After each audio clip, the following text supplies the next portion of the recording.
The prisoner, when they come in, comes in through the sally port. They walk by. This is our report room right here, where again, officers might not always know somebody's coming in, and they're in there. They have all their gear with them and weapons.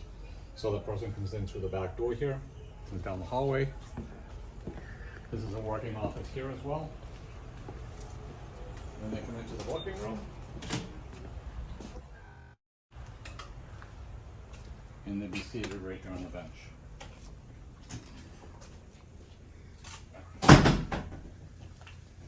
And this is where the booking office would sit, and this is just a thin plexiglass. And then over here we have our area where we talk to and communicate through people. This window here is for the breath test machine. This is to pass information back and forth to any of our guests.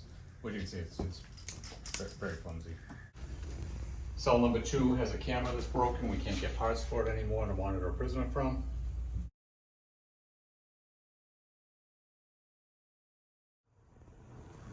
So anytime there's a juvenile in here, everybody's supposed to be sight and sound separated. And obviously the sound goes up over this wall. The sergeant's room is right here, and you can hear everybody talk, just regular, normal talking.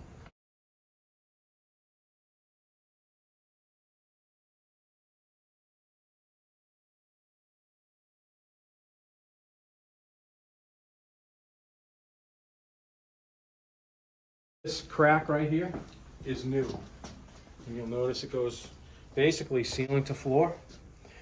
So we were in feasibility, still are in feasibility. We had the structural engineer in here and the architect.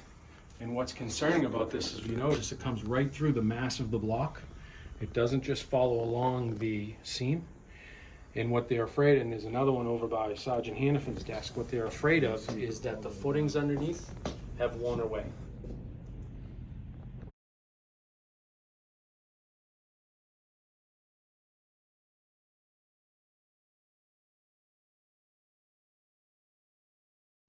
We have redone this a couple of times. We just get so much water down here that seeps in. It's not necessarily from the ceiling. This seeps in during high rain events. And we've stopped replacing the floor because it just buckles underneath.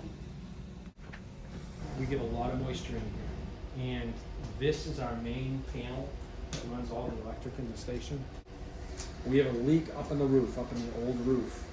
That we're able to trace that comes all the way down here, and a couple of years ago get into this panel and shorted out our building. The town electrician came over and basically said if we were a private entity, they would have shut us down. This is where the men's locker room, obviously. We've got such a humidity problem down here. We've got cords running through here. OSHA would have a field day. But take a look at any shower and tell me which one you'd want to shower in.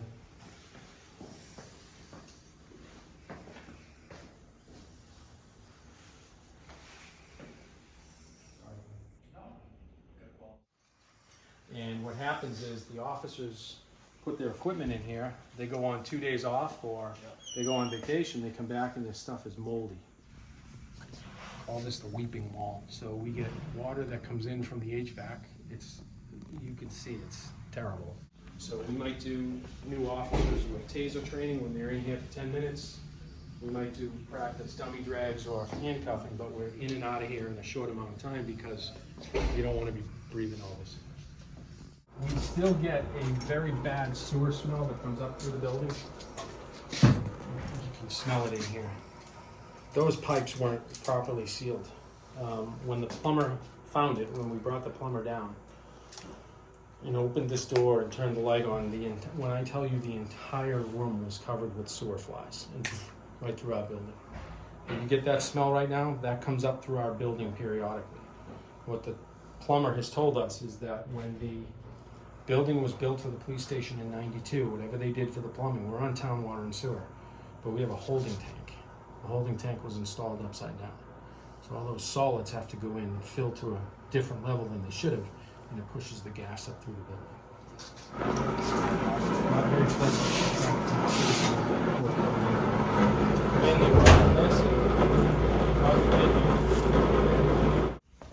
This water fountain, the drain doesn't work.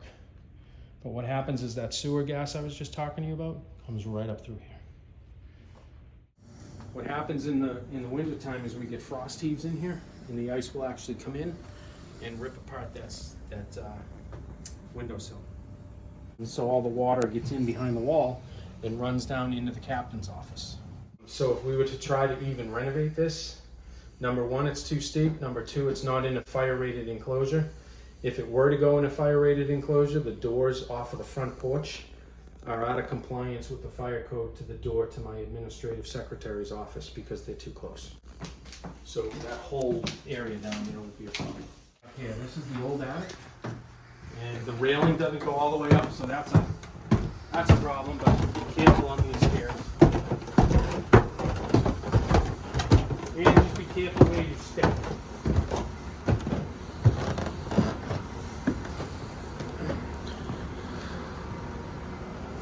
So this is the famous, clock tower. These are all like originals. Some of the school desks.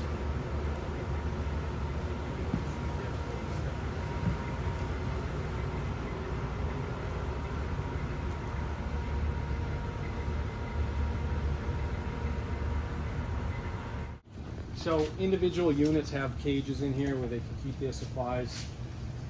You'll notice there's a lot of water damage where insulation has come off the, here's the piece of insulation over there. It's come off the walls.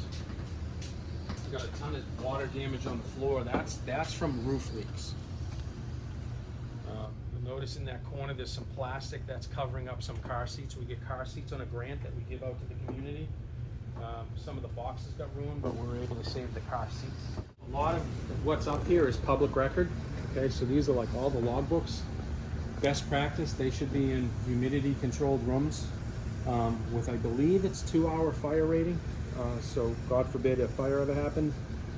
If a fire ever happened in here, we're kind of screwed. So one big thing about this when the architect saw it is all of this would be outside of the fire code. So if they were to do any type of renovation, this area is going to take a big hit. To get all of this within the fire code. Like I said, in those windy times, they cannot have a conversation in here. It's just too much. You can imagine how that wind comes across the common. These windows are, this is a nice day for the most part, and you can feel the wind coming in. Again, not the best place for it. But we had to put it somewhere. You'll notice it's off the wall way further than it needs to be, for air circulation, but more so because above us is evidence, and when we get leaks up there, it comes down this wall and gets in behind the IT equipment. So we do our best to monitor that. So if you touch any part of the building, you got to bring everything into compliance. So they would literally have to take this building apart and build it back up again. So this is what we're aiming for right here. So this pinkish orange would be the new building, that envelope, and then this dotted line around here is the existing station.